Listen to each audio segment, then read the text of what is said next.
Harmonium और बढ़ावा हल्का सा। कोना लड़की साल समर के निकल ली हा ओ करे पीछे दो चार को छुछर लड़का पड़ गया सा। लड़किया कली तनी होश में रहा ए बाबू। अब बिचवा में एगो रहल बड़ा छुछेर टाइप कर रहल अगवा बड़ा कले ए मैडम देवोगी का हो। अरे नंबर हो। अच्छा लड़की डांट के कली तनी दूर हो के बतियावा का खिसनी परले दौड़े आइल होवा त लड़किया गुस्सियाइल कहे का कहे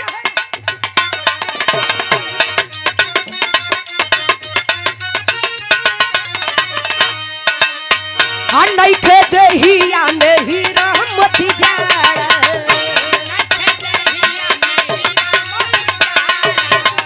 ए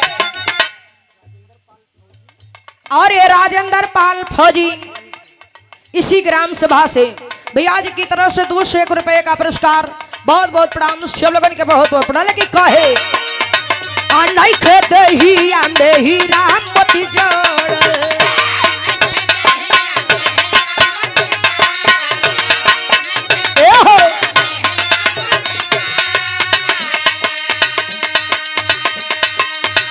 आता बोला फुआ सा पीछे पड़ पड़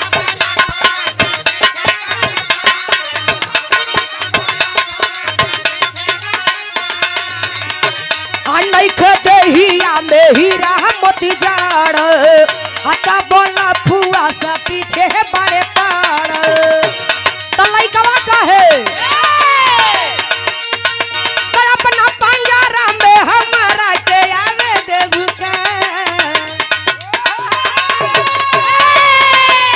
अपना पंजरा में हमारा के आवे देव का ता एगो बात बताई बतावे देव का ता एगो बात बताई बतावे देव का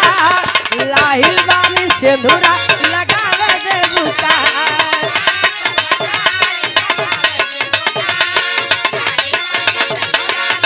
जिया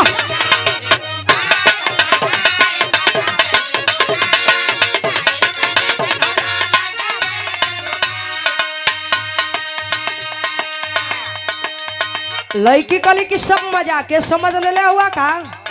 यानी होश में बोला हे बाबू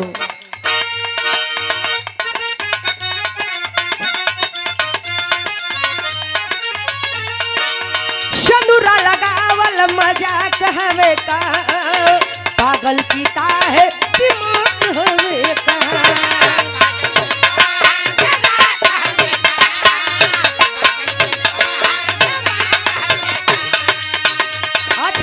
बात बा दिल जहाँ लागे दिमाग न लागे पूछल नियत से कि खराब न लागे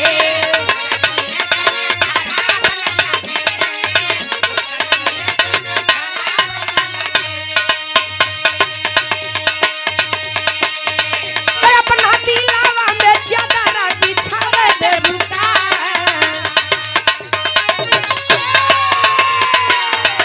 अपना दिलावा में चादर बिछावे देव का ता एगो बात बताई बतावे देव का ता एगो बात बताई बतावे देव का लाहिल वाली सिंदूरा लगावे देव का